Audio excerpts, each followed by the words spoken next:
Kasi nasa kanya daw na 2 months hanggang 4 years old. Ito bang si Mary Jane ay may trabaho nung bago siya mag-OFW? Wala po. Wala. Meron po. Ano? Ng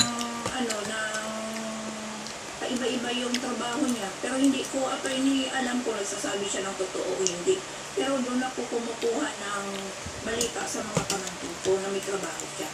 Nagpapadala ba ng pera sa'yo? Opo, nagpapadala siya. Pag may trabaho siya, nagpapadala siya. Sa makatuwid, kahit pa paano, basta't may trabaho, nagpapadala Opo, nagpapadala siya.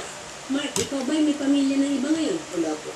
Pero hindi kayo hiwalay, hindi Mary Jane, na yung kasi kasal kayo eh. Opo. Legal kayo na kasal eh. Pero almost 6 years na mahigit na wala kami Na wala kayong communication.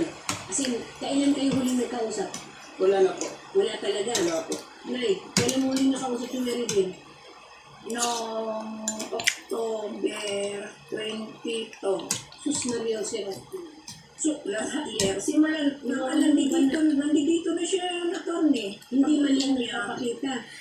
Ang sabi niya daw, uuwi na siya. Tapos, pero nagpadala pa siya sa akin 1.5 kasi sabi ko wala kaming bigas. Pinadala 1.5? 1.5 lang? po. Binigay niya sa akin. Tapos 2 kilong malangkit para sa undas.